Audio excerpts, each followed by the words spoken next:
फिर से स्वागत है। कल हम लोग क्वेश्चन कर रहे थे एक्सरसाइज 3.4 के फर्स्ट एंड सेकंड क्वेश्चन को कंप्लीट कर लिया था। अब क्वेश्चन स्टार्ट करेंगे थर्ड नंबर, थर्ड, फोर्थ और फिफ्थ। इस एक्सरसाइज के ऐसे क्वेश्चन है जिनको हमको समझ के करने हैं, ठीक है ना। इसमें थोड़ा समझने में थोड़ा वक्त लगेगा, बट एक बार अगर इस क्वेश्चन को हम लोग समझ गए, इसको करने का तरीका समझ गए, फिर कभी नहीं भूलेंगे। इसमें थोड़ा दिमाग लगाना पड़ेगा, ठीक है ना। क्या कह रहे हैं आपने, लेते हैं क्वेश्चन, फिर आगे देखते हैं क्या होता है, ठीक है। अब first question third number question लेते हैं। थर्ड नंबर क्वेश्चन क्या अपने को दिया गया है, दो ऐसे क्रमागत विषम धनात्मक पूर्णांक ज्ञात करने हैं, ठीक है ना। अपने को दो क्रमागत विषम धनात्मक पूर्णांक ज्ञात कीजिए जिनके वर्गों का योग 290 हो, ठीक है ना। अपने को क्या करना है, क्या निकालना है कि दो क्रमागत विषम धनात्मक। आप क्वेश्चन को कैसे समझोगे आप, देखो अपने को इसमें दो लाइनें दी गई है। एक तो लाइन दी गई है दो ऐसे क्रमागत विषम धनात्मक पूर्णांक ज्ञात कीजिए, और दूसरी है जिनका वर्गों का योग 290 हो। अब देख पहले क्या है, दो कर्मागत, ठीक है ना, दो ऐसे कर्मागत, ठीक है ना, दो ऐसे कर्मागत, ठीक है। अब देखो डायरेक्ट पहले बताता हूँ, कर्मागत का मतलब क्या होता है। कर्मागत विषम धनात्मक पूर्णांक, विषम धनात्मक पूर्णांक। अब इन चारों शब्दों को समझेंगे अपन, पहले इन चारों शब्दों को समझेंगे। पूर्णांक किसे कहते हैं, पूर्णांक किसे कहते हैं, पूर्णांक किसे कहते हैं, जो 0 1 2 3 4 5 6 7, ठीक है। और ये यहाँ से -1 -2 -3 -4 -5, इनको पूर्णांक कहते हैं। जो धनात्मक भी ऋणात्मक भी होते हैं, धनात्मक भी होते हैं, 0 से इस तरफ भी होता है और इस तरफ भी होते हैं, इनको क्या कहते हैं, पूर्णांक कहते हैं, ठीक है। 0 से लेकर अनंत तक होते हैं और 0 से लेकर -अनंत तक होते हैं, इनको क्या कहते हैं, पूर्णांक कहते हैं। ये सब समझ में आ गया। फिर धनात्मक किसे कहते हैं, धनात्मक का मतलब ऋणात्मक वाली चीज़ों, माइनस वाली चीज़ों को हटा देंगे। 0 1 2 3 4 5 6 7 8, ठीक है ना, आगे अनंत तक, इनको क्या कहते हैं, धनात्मक, ठीक है ना। जिसमें माइनस का साइन ना आए वो है धनात्मक। अब ये भी समझ गए। अब विषम किसे कहते हैं, जिसमें 2 का भाग पूरा नहीं जाता।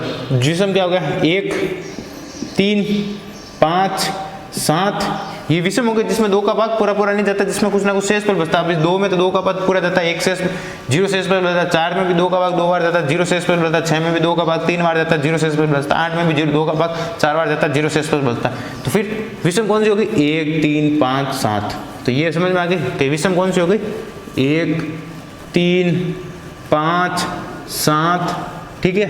ये हो गई विषम संख्या, ये समझ में आ गई, 1 3 5 7। फिर कर्मागत का मतलब 1 आई तो फिर 3, दो ऐसी कर्मागत लेनी है, दो कर्मागत लेनी है अपने को, दो ऐसी कर्मागत लेनी है, ठीक है। ऐसी कर्मागत लेनी है तो मतलब कर्मागत दो संख्या लेनी है, तो कर्मागत लेंगे तो कैसे, 1 लिए तो 1 3 लेंगे, या फिर 3 5 लेंगे, या 5 7 लेंगे, ठीक है।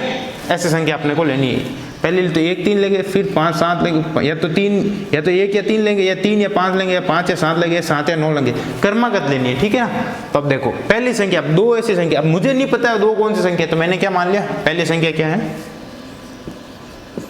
यहाँ पे लिख देता हूँ। पहली संख्या है मेरे पास, मैंने मान लिया पहली संख्या x, मैंने पहली संख्या x मान लिया। अब देखो अब दूसरी क्या मानूंगा। अब चलो इसमें देख करते हैं एक बार, कर्मागत में 1 और 3, 1 आया, फिर 3 वापस कब आया, 2 संख्या बाद में आया, 2 ऐड किया, 1 में 2 संख्या ऐड की तो 3 आ गया। 3 के बाद में 5 कब आया, 2 ऐड किया तो 5 आया। 5 में 7 कब आया, 5 में 2 ऐड किया तो 7 आया। तो विषम धनात्मक पूर्णांक संख्या चल रही है। तो पहले तो मैंने मान लिया x है, तो दूसरी कौन सी होगी, पहली संख्या तो x है, तो दूसरी कौन सी होगी,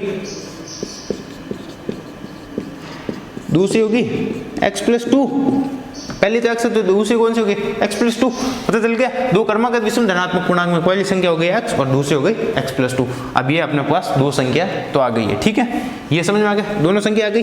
तो अपने पहली लाइन तो खत्म हो गई कि दो ऐसी कर्मागत धनात्मक पूर्णांक संख्या लेनी है, ठीक है ना, पूर्णांक ज्ञात कीजिए, ठीक है। ये तो पता चल गया। फिर उसके बाद क्या कह रहा है, दूसरी लाइन क्या है, जिनके वर्गों का योग 2 से 90 हो, ठीक है। जिनके वर्गों का योग, जिनके वर्गों का योग 290 हो, ठीक है। अब देखो वर्ग का मतलब पता है, 2 का स्क्वायर, 3 का स्क्वायर, इनको क्या कहते हैं, वर्ग कहते हैं, ठीक है ना, जिसका घात 2 लगी हो, ठीक है, इसको वर्ग कहते हैं। तो पहली संख्या जिनके वर्गों का योग, योग मतलब जोड़ना, जैसे कैसे, पहली संख्या x तो इसका इसको स्क्वायर प्लस ये इसको, और ये पहले प्लस हटा देते हैं, और दूसरी संख्या कौन सी हो गई, x + 2। अब इनके वर्गों का योग होगा, वर्ग हो गए ये दोनों, इसको लगते हैं वर्ग हो, इनका योग कितना हो, 290 हो। पता चल गई पहली लाइन क्या कह रही थी, ऐसी दो क्रमागत विषम धनात्मक पूर्णांक ज्ञात कीजिए, ठीक है ना। अब दो संख्या अपने को पता नहीं थी तो अपन ने दोनों पहली और दूसरी संख्या निकाल दी, फिर क्या कह रहा था, जिनके वर्गों का योग 290 हो, ठीक है। तो अपन ने बता दिया पहली संख्या का योग वर्ग करते हैं और दूसरी संख्या का वर्ग कर दिया, उसका योग 290 हो। अब अपने पास ये एक इक्वेशन आ गई है, ठीक है। अब इसमें अपन आगे करेंगे, ठीक है ना। तो अब चलो वापस थोड़ा इसको तरीके से करते हैं, ठीक है ना, ये तो समझने के लिए। तो अब करते हैं आगे, क्वेश्चन को स्टार्ट करते हैं। समझ में आया ना आप लोगों को इतना तो, ठीक है। आंसर नंबर 3 है। अब देखो अब आगे कैसे करेंगे। अब देखो पहली संख्या पे वापस लिख देता हूं, पहली संख्या x, दूसरी संख्या x + 2, ठीक है। फिर क्या कह रहा था ये, जिनके वर्गों का योग क्या हो, 290 हो, ठीक है। ये पता चल गया। अब देखो इतना अपने को निकाल दे। इसके बाद में क्या करेंगे, इसको सॉल्व करने के लिए यहाँ देखो ये सर्वसमीका बन रही है, कौन सी बन रही है, a + b के होल स्क्वायर की, ये सर्वसमीका बन रही है। इसको कैसे लिखते हैं, a² + b² + 2ab, यही होता है इसका फॉर्मूला। तो इसको यहाँ पे पुट करते हैं, तो कैसे करते हैं, x का x² हो गया यहाँ पे, फिर प्लस इसको a² + b² + 2a और b = 290। अब देखो इसमें a क्या है, यहाँ पे x है तो मैंने यहाँ पे x रख दिया, b क्या है यहाँ पे 2 है, 2 रख दिया, फिर a वापस क्या है, x है तो x रख दिया, b क्या है 2 है। अब देखो आगे क्या करेंगे, x² को मैंने डायरेक्ट x² रख दिया, फिर क्या करेंगे x² + x² और, तो यहाँ पे x² रख दिया, फिर 2 का स्क्वायर कितना होता है 4, 2 का स्क्वायर 4 होता है पता है ना, फिर 2 × 2 तो कितना होता है 4 × x 4x, तो यहाँ पे क्या लिख दिया 4x = 290। समझ में आ गया आप लोगों को। फिर क्या करेंगे, x + x² कितने हो जाएंगे 2x², ठीक है। समझ में आ गया। अगर यहाँ पे प्लस है, अगर x² होते तो आता x⁴ घाते जुड़ जाती, अगर गुणा में है तो घाते जुड़ जाएगी, अगर प्लस में है तो ये खुद जुड़ जाएंगे x, ठीक है। तो यहाँ पे प्लस है तो ये आ गया 2x²। फिर क्या होगी, फिर अब 4x आगे लाएंगे, पहले द्विघात होती है, फिर रैखिक समीकरण आती है, रैखिक जिसके ऊपर घात 1 होती है वो लिखते हैं, तो 4x फिर +4 और 290 को मैं क्या करूंगा इक्वल के इस तरफ लेके आऊंगा, तो यहाँ पे आएगा तो ये प्लस में था उधर, इधर आएगा तो माइनस में हो जाएगा, 290 = 0। अब देखो क्या होगा, 2x² + 4x, 290 में से 4 गए, 290 माइनस का है, 290 में से 4 गए 286 = 0, और 286 में 290 माइनस की संख्या बड़ी है तो यहाँ पे क्या आएगा माइनस। अब देखो अपने पास द्विघात समीकरण आ चुका है, ठीक है ना। अब अपन क्या करेंगे, इसको सॉल्व करेंगे, ठीक है ना। इसको सॉल्व करने के लिए अब क्या करेंगे, इसके गुणनखंड करेंगे। गुणनखंड कैसे करेंगे, गुणनखंड करने से पहले देखो एक चीज और करते हैं, इसमें अपन क्या करते हैं, इसमें से 2 कॉमन निकाल देते हैं, ठीक है। इसमें से 2 कॉमन निकाला मैंने, यहाँ से x² प्लस, देखो अब इसमें से 2 निकालता हूँ तो इसमें से 2 बाहर आ गया, इसमें से 4 में से 2 गए तो पीछे 2x, ठीक है। और 286 में 2 को भाग दूँ तो 143 आता है, तो यहाँ मैंने लिख दिया 143, ठीक है, = 0। अब देखो 2 को वापस अंदर इंटू करूँ तो ये चीज़ मेरे को वापस मिल जाती। अब ये 2 को मैं क्या करता हूँ, इसके अपॉन में लेके चला जाता हूँ, तो यहाँ पे क्या आ जाएगा x² + 2x - 143 = 0/2, क्या आता है 0। तो अब अपने पास क्या आ गई, द्विघात समीकरण x² + 2x - 143 = 0, ठीक है। ये द्विघात अपने पास द्विघात समीकरण आ गई है। अब क्या करते हैं, इसको आगे सॉल्व करते हैं गुणनखंड करके, ठीक है। ये रफ कार्य इसको कंप्लीट साफ कर देते हैं। अब इसको कैसे करेंगे, ठीक है। अब क्या करते हैं 143 के गुणनखंड करते हैं, ठीक है। सबसे पहले क्या करेंगे, पहला पद और तीसरा पद इसको इंटू करेंगे, तो पहला पद इंटू तीसरा पद गया, पहला पद गया अपने पास एक्स स्क्वायर और तीसरा पद गया 143, तो क्या आया 143 स्क्वायर, ठीक है। और दूसरा पद क्या अपने पास 2x। तो अब अपने को क्या करना है, इसका गुणनखंड करके दो ऐसी संख्या लाना जिसका इंटू करने पे क्या है 143 स्क्वायर आए और प्लस और उसको घटाने पे क्या है उसको जोड़ने पे, हाँ घटाने पे, उसको घटाने पे आए अपने 2x दोनों संख्याओं को, ठीक है। तो क्या करूंगा 143 का गुणनखंड करूंगा, 143 का गुणनखंड किया तो पहले 11 से करूंगा, ठीक है। हाँ 11 से ही करूंगा, 11 से करूंगा तो कितनी बार आया, एक बार पीछे बता 3 33 और फिर वापस 13 का फिर 1। अब देखो 11x और 13x। अब देखो इसको क्या करता हूँ, इसमें मैं आपको बताता हूँ कैसे होगा। अब 11x इंटू 13x, इसमें हम अगर इंटू करता हूँ तो 13 इंटू 11 कितना होता है 143, ठीक है। 13 इंटू 11 143 होता है, ठीक है। और x इंटू x स्क्वायर, ठीक है। 11 इंटू 13 आ गया और 143 x स्क्वायर आ गई। तो चलो ये दोनों से ये तो चीज़ अपने को सिद्ध हो गई। अब देखो क्या होता है, अगर मैं यहाँ गुणा की जगह क्या कर देता हूँ, यहाँ माइनस लगा देता हूँ और यहाँ प्लस लगा देता हूँ, तो क्या आएगा 13 माइनस से 13 में से 11 गए तो पीछे कितना बचा 2x, ठीक है। तो अपने पास ये दोनों संख्या आ गई है। अब क्या करेंगे, इसको लिखते हैं, कैसे लिखेंगे,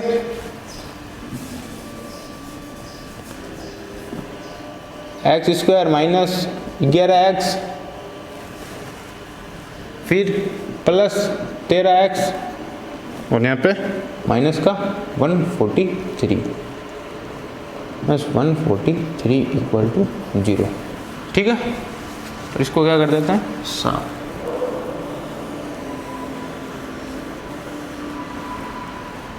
ठीक है। अब देखो यहाँ से मैं कॉमन लेता हूँ तो क्या आएगा x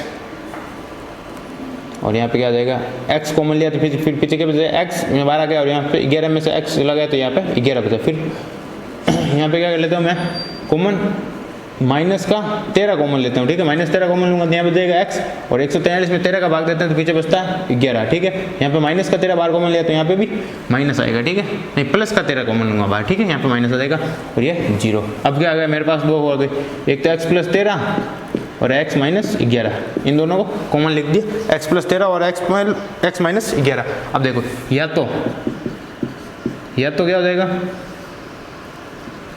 x plus 13 equal to 0 हो जाएगा या x माइनस 11 इक्वल टू 0 हो जाएगा, ठीक है। तो उधर 13 इस तरह प्लस में उधर गए तो माइनस में हो जाएगा और यहाँ पे ये माइनस में 11 उधर आया तो क्या हो जाएगा प्लस में 11, ठीक है। तो यहाँ क्या आ जाएगा x इक्वल टू 11। अब देखो आगे और क्या समझना है, x के अपने पास दो मान आ गए, एक आया पॉजिटिव में और एक आ गया है नेगेटिव में, ठीक है। तो अब देखो, तो अब नेगेटिव वाली संख्या आपने लेनी नहीं है, ठीक है ना। ये क्या कह रहा है विषम धनात्मक पूर्णांक है, धनात्मक पूर्णांक है, धनात्मक है तो ये तो ऋणात्मक हो गई, तो ये तो लेनी नहीं है। धनात्मक लेंगे तो ये हो गई 11, तो क्या हो गई पहली संख्या कौन सी हो गई, पहली संख्या हो गई अपने 11, ठीक है। और दूसरी संख्या कौन सी हो गई अपनी, दूसरी संख्या हो गई अपने 11 प्लस, अब देखो पहली संख्या 11 तो x का मान क्या आ गया अपने पास 11, पहली संख्या मीन्स x, ठीक है। x का मान क्या आ गया 11, तो x का मान यहाँ पे रखता हूँ दूसरी संख्या में, तो x 11 प्लस 2 हो जाएंगे, क्या हो जाएंगे 11 प्लस 2, दूसरी संख्या क्या आ गई अपने पास 13, ठीक है। मान निकल गया, देखो 11 पहली संख्या 11 निकल गई और दूसरी 13 निकल गई। और अपने को यही इसमें बताना था दो ऐसे क्रमागत विषम धनात्मक पूर्णांक का पूर्णांक ज्ञात कीजिए, ठीक है। अपने पूर्णांक ज्ञात करके बता दी, दो संख्या बता दी ज्ञात करके, एक 11 और एक 13, ठीक है। क्वेश्चन सॉल्व समझ में आया आप लोगों को। तीसरा क्वेश्चन अब क्या करते हैं, क्वेश्चन फोर्थ करते हैं, इसका स्क्रीनशॉट ले लो आप लोग। अब फोर्थ नंबर क्वेश्चन क्या कह रहा है वो देखते हैं अपन लोग। फोर्थ नंबर कह रहा है अपने को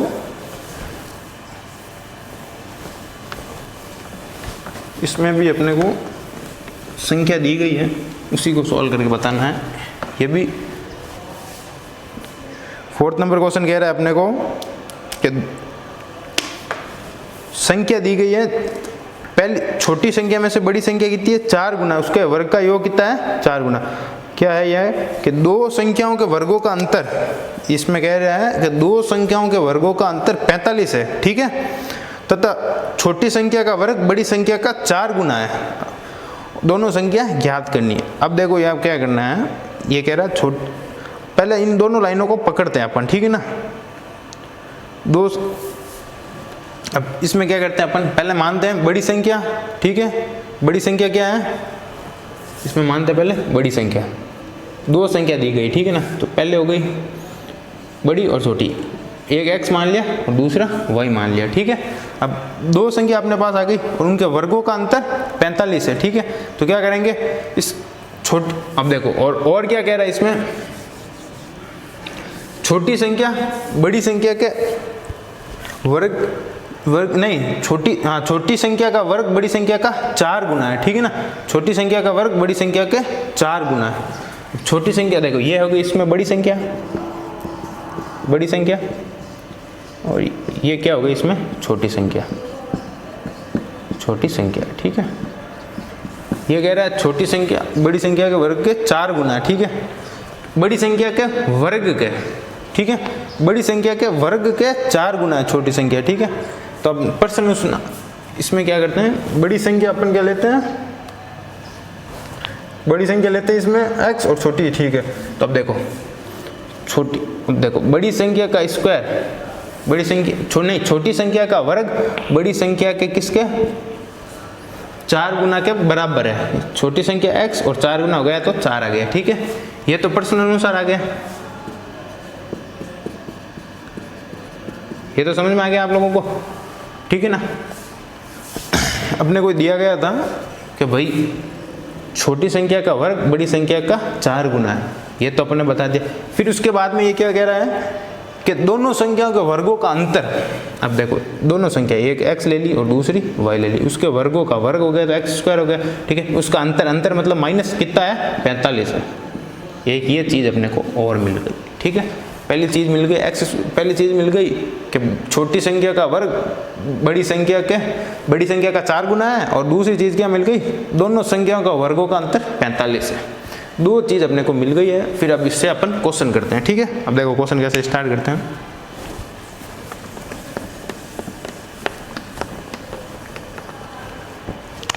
फोर्थ नंबर क्वेश्चन है, ठीक है। अब देखो बड़ी संख्या क्या है इसमें, बड़ी संख्या है x, ठीक है। छोटी संख्या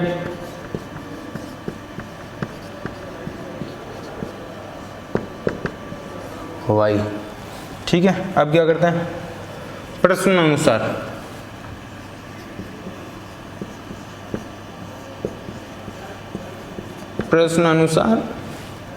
एक चीज तो अपने को पता है कि छोटी संख्या का वर्ग बड़ी संख्या के 4 गुना है, ठीक है, ये तो अपने को पता है, ठीक है। इसको ऊपर लिख देते हैं यहाँ पे,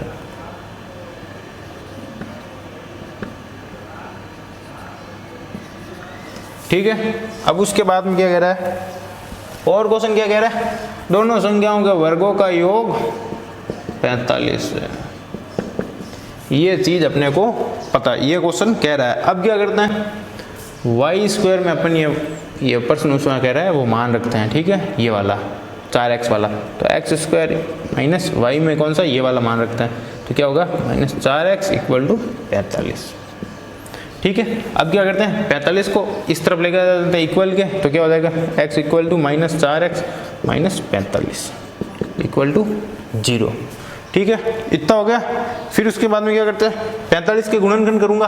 45 का गुणनखंड क्या होंगे, देखो 45 के 5 का 9, 9 का 3, 3 का 3 और ये गुणनखंड हो गए।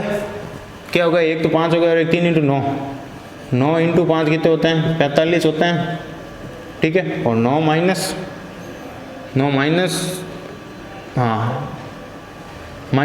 + 5 कितने होते हैं, -4 होते हैं। यही चाहिए था, पहले दो ऐसी संख्या निकालनी थी जिसको 45x इनको इंटू करने पे 45x² आए और उनको जोड़ने और माइनस घटाने पे क्या आ जाए -4x आए। तो देखो इनको गुणा करने पे 45 आ रहा है और जोड़ने और घटाने पे कितना आ रहा है -4 आ रहा है। ठीक है, अब इसको मैं इसमें लिखता हूँ तो कैसे लिखूंगा, इसमें मैं लिखूंगा कि x² -9 और यहाँ पे लिख दूंगा 9x और -5x -45 इक्वल टू 0। फिर यहाँ पे क्या आ जाएगा कॉमन, x -9 और यहाँ पे क्या आ जाएगा -5 बार कॉमन ले लूँगा तो क्या आ जाएगा x -9। ठीक है, तब मेरे पास क्या क्या आ गया x -5 और x -9 इक्वल टू 0। अब क्या हो जाएगा, या तो और या तो क्या हो जाएगा या तो क्या हो जाएगा x -5 इक्वल टू 0, तो क्या हो जाएगा x माइनस का 5 हो जाएगा तो प्लस का 5 हो जाएगा। ठीक है, या x -9 इक्वल टू 0। ठीक है, तो उधर जाएगा तो प्लस का हो जाएगा। ठीक है, यहाँ पे अपने माइनस का 5 आ रहा है। ठीक है ना, तो माइनस का 5 आ रहा है तो इसको कैसे लिखेंगे, यहाँ पे अच्छा हाँ यहाँ पे अपने गुणनखंड किया तो -9x और यहाँ पे +5x किए थे अपन लोगों ने। ठीक है ना, तो यहाँ पे भी +5 आएगा। ठीक है, +5 आएगा तो यहाँ पे प्लस आ जाएगा 5। अपने गुणनखंड किया तो -9x +5x, दो गुणनखंड ऐसे किए थे। फिर ठीक है +5 आएगा तो +5 यहाँ आएगा तो ये 5 प्लस का उधर जाएगा तो ये माइनस का हो जाएगा। यहाँ पे x इक्वल टू -9 आ रहा है, उधर जाएगा तो कितना हो जाएगा 9 आ जाएगा। ठीक है, अब देखो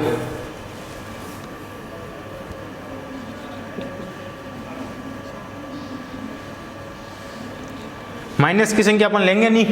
ठीक है, कौन संख्या ली, संख्या ली अपन ने 9। ठीक है ना, प्लस की संख्या ली तो अपने पास x की वैल्यू क्या आ गई 9, x की वैल्यू क्या आ गई 9 और x क्या बड़ी संख्या है तो बड़ी संख्या क्या आ गई अपने पास, बड़ी संख्या आ गई अपने 9। अब देखो अब मैं क्या करूँगा, छोटी संख्या का मान निकालो। छोटी संख्या क्या है y, y का मान यहाँ से निकलेगा तो यहाँ पे x का मान रखता हूँ तो y का मान निकल जाएगा। तो यहाँ क्या ये क्या है y² इक्वल टू 4x, इसमें मैं x का मान रखता हूँ तो क्या हो जाएगा y² equal to 4 into x का मान 9 है तो 9 चौक 36 तो 36 रख दिया। अब यहाँ से स्क्वायर हटाऊंगा तो उधर वर्गमूल लग जाए तो क्या हो जाएगा y से स्क्वायर हटा तो उधर क्या लग गया √36 प्लस माइनस √36 लगा और √36 किसका मान होता है 6 का, तो यहाँ पे क्या आ गया +/6। ठीक है, तो इसको मैं कैसे लिखूंगा, अब मेरे पास दो पार्ट में आ गई है। या तो मेरे पास छोटी संख्या हो जाएगी, छोटी संख्या होगी या तो 6 और बड़ी संख्या क्या होगी, बड़ी संख्या होगी मेरे पास यहाँ पे 9। या फिर छोटी संख्या कौन सी होगी,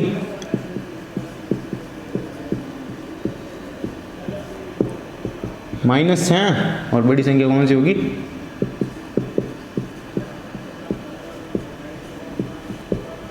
9। ठीक है ना, छोटी संख्या चेंज हो रही है, एक बार प्लस की आएगी एक बार माइनस की आएगी। क्वेश्चन समझ में आ गया आप लोगों को, संख्या मैंने निकाल दी आपके सामने, यही पूछा था अपने को, दो संख्या बतानी थी और यहाँ पे आ गई है अपने पास संख्या। ठीक है ना, आप लोग इसका स्क्रीनशॉट ले लो, थोड़ा समझने की जरूरत है, ढंग से समझोगे, एक बार दिमाग इसमें लगा के तो बिल्कुल आराम से आपको समझ में आ जाएगा। ठीक है, 4th नंबर क्वेश्चन का आप स्क्रीनशॉट ले लो, फिर इसको अब क्या करते हैं, फिर 5th नंबर क्वेश्चन करते हैं।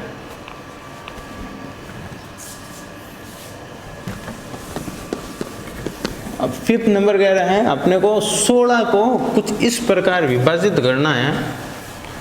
ठीक है ना, इस प्रकार विभाजित करना है कि बड़े भाग का वर्ग छोटे बड़े भाग का वर्ग दो गुना छोटे भाग के वर्ग से 164 अधिक हो। ठीक है ना, ये अपने को बताना है, थोड़ा सा इसमें दिमाग लगाने की जरूरत है, बिल्कुल इजीली समझ में आ जाएगा। ठीक है, आंसर 5 क्या कह रहे हैं, 16 को दो भागों में इस प्रकार विभाजित कीजिए कि बड़े भाग के वर्ग का 2 गुना छोटे भाग के वर्ग का 164 अधिक हो।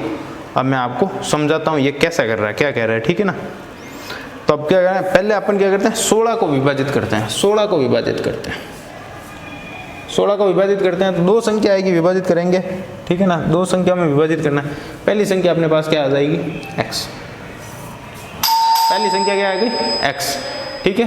और फिर दूसरी संख्या क्या आ गई अपने 16 माइनस x, 16 माइनस x, ठीक है, पता चल गया। 16 माइनस x क्यों लिखा, मैं अगर किसी 16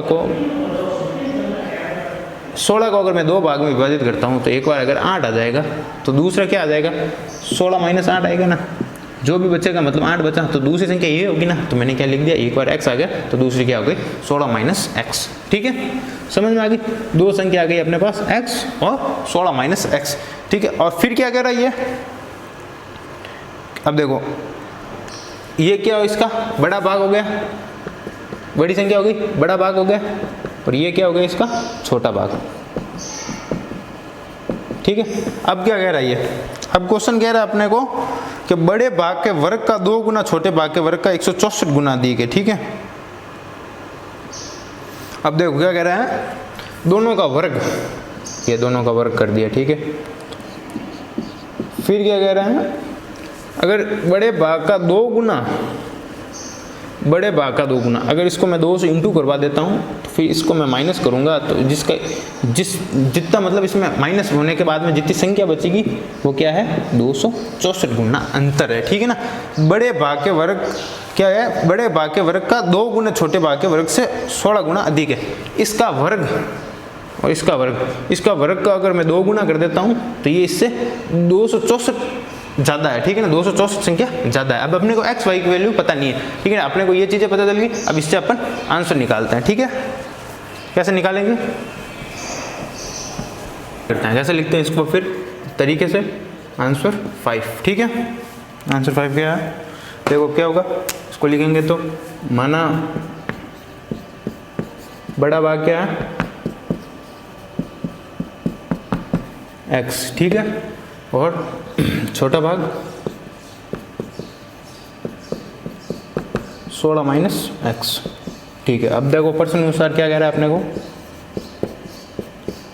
प्रश्न अनुसार कह रहा है कि बड़े भाग के वर्ग, दोनों का वर्ग करने पे, ठीक है ना, बड़े भाग का वर्ग का 2 गुना छोटे भाग का वर्ग में अंतर कितना है 164 का, ठीक है, ये कह रहा है प्रश्न अनुसार। फिर इसको, अब इसको ये देखो, a माइनस बी स्क्वायर की सर्वसमीका बन रही है। a माइनस बी स्क्वायर की सर्वसमीका मैंने आपको बताई थी क्या होती है, a square minus 2ab plus B square, ठीक है। तब इसको यहाँ पे रखता हूँ तो कैसे होगी, 2x square minus a square minus 2ab plus B square equal to 164, ठीक है। अब देखो a यहाँ पे क्या है 16, a वापस 16, b क्या है यहाँ पे x, b क्या है x। अब देखो इसको लिखते हैं तो कैसे होगा, 2x स्क्वायर माइनस 16 का स्क्वायर 256 माइनस 16 दूना 32, 16 दूना 32, 32 इंटू एक्स 32x, ठीक है। फिर प्लस x स्क्वायर, ठीक है, ये x स्क्वायर आ गया इक्वल टू 164, ठीक है। फिर उसके बाद में क्या करते हैं 2x, अब देखो अब ये माइनस का है, ये माइनस अंदर जाएगा तो यहाँ पे क्या होगा, प्लस का माइनस हो जाएगा, माइनस का प्लस हो जाएगा, या प्लस का माइनस हो जाएगा, माइनस अंदर इंटू होगा तो क्या होगा 2x स्क्वायर, माइनस अंदर जाएगा तो माइनस 256, फिर ये माइनस यहाँ पे जाएगा तो प्लस 32x, और ये यहाँ पे जाएगा तो minus x square equal to 164।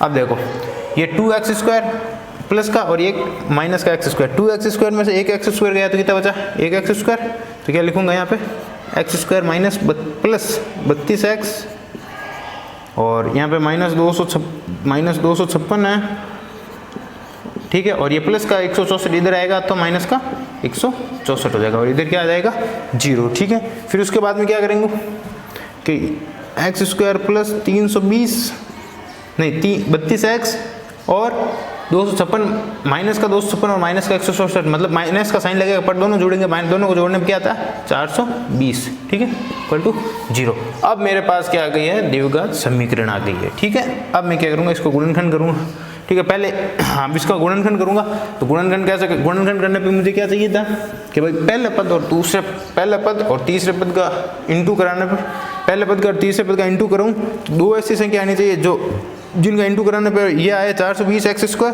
और उसको प्लस माइनस कर और उनको प्लस माइनस करने पे आया 32x। तो मैं क्या करूँगा 420 का गुणनखंड करूँगा। 420 का गुणनखंड किया 2 से किया तो क्या आया 2 और 10, फिर वापस 2 से किया तो क्या आया 1 5 नहीं, फिर वापस किया तो क्या आया 1, ठीक है, फिर भाग कट गया, यहाँ पे 105 आ गया, ठीक है, भाग टूट गया तो 105 आ गया। फिर क्या किया मैंने कि मैं 105 में मैं किसका करूँगा 5 का, ठीक है, 5 का होगा तो 5 का होगा तो कितना आएगा यहाँ पे 2 और 1 21, ठीक है, फिर 21 में 3 का चला जाएगा, 3 का गया तो 7 और 7 ये 1, ठीक है। अब देखो इसके कैसे होंगे,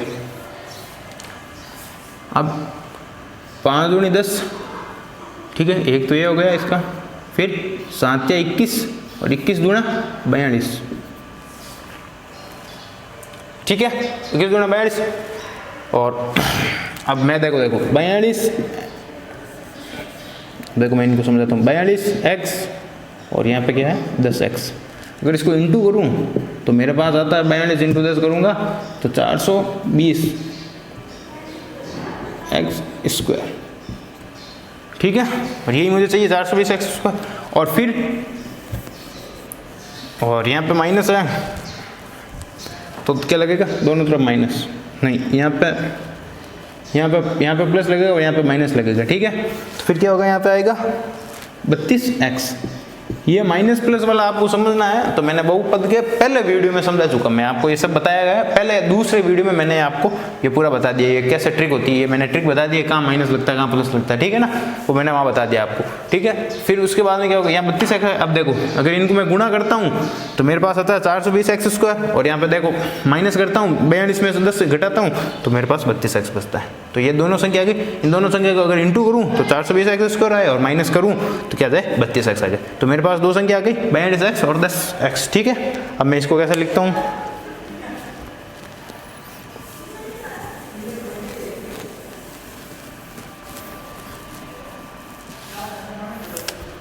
अब मैं इसको लिखूं तो कैसे लिखूंगा x² minus 10 minus 10x plus 42x minus 420 equal to 0। अब मैं क्या करता हूँ कॉमन लेता हूँ, पहले यहाँ से क्या लूँगा x कॉमन लूँगा, x कॉमन लिया तो पीछे क्या बता एक x² में से एक x गया तो पीछे बता x और इसमें से 10x में से एक x गया तो पीछे बचा 10 माइनस 10, ठीक है। फिर उसके बाद में यहाँ प्लस है तो यहाँ पे प्लस लगा दिया, फिर इस 42x और 420 में से क्या लूँगा 42 कॉमन लूँगा, ठीक है। 42 मैंने कॉमन ले लिया तो अंदर क्या आया यहाँ पे x बचा तो x लिख दिया और 420 में 42 का भाग दूंगा तो 10 बार जाएगा x माइनस 10 इक्वल टू 0, ठीक है। 420 में 42 का, ठीक है। फिर उसके बाद में क्या करूँगा, मेरे पास दो आ गए x प्लस 42 और इन दोनों कॉमन लाया तो क्या आ गया x माइनस 10 इक्वल टू 0। अब क्या होगा या तो x प्लस 42 इक्वल टू 0, ठीक है, या फिर क्या हो जाएगा x माइनस 10 इक्वल टू 0, ठीक है। तो यहाँ पे क्या है x इक्वल टू माइनस का 42 और ये क्या है x इक्वल टू 10। अब माइनस वाली संख्या मैं लूँगा नहीं, ठीक है, तो फिर ये क्या होगी, ये तो अपने काम की नहीं, तो फिर मैं क्या लूँगा x इक्वल टू 10। तो मेरी बड़ी संख्या कौन सा आ गया, बड़ा भाग क्या आ गया 10, ठीक है। तो मेरा क्या हो गया बड़ा भाग हो गया 10, ठीक है। और छोटा भाग मुझे निकालना तो क्या होगा, छोटा भाग कैसे निकालूंगा, छोटा भाग मतलब y, ठीक है, और y कैसे निकालूंगा 16 माइनस x। तो छोटा भाग 16 माइनस x की वैल्यू रख दूंगा, x की वैल्यू आ गई है 10 तो 16 माइनस 10 रख दूंगा, ठीक है। तो छोटा भाग y equal to 16 minus x और x की वैल्यू मैं रख दूंगा 16 माइनस 10 तो क्या हो जाएगा 6, y की वैल्यू भी 6 आ गई, x की वैल्यू मैंने निकाल दी और y की वैल्यू मैंने निकाल दी, ठीक है ना। यही अपने को पूछा था दोनों संख्या का और मैंने दोनों निकाल दिए, ठीक है। तो अपना एक्सरसाइज 3.4 यही कंप्लीट होती है, तीनों क्वेश्चन कर लिए, तीसरा चौथा और पांचवा, ठीक है ना। थोड़ा समझने की जरूरत है, बाकी बिल्कुल ईजी क्वेश्चन, ठीक है। आज अपना चैप्टर 3 एक्सरसाइज यही खत्म करते हैं, कल अपन स्टार्ट करेंगे 3.5, ठीक है। धन्यवाद।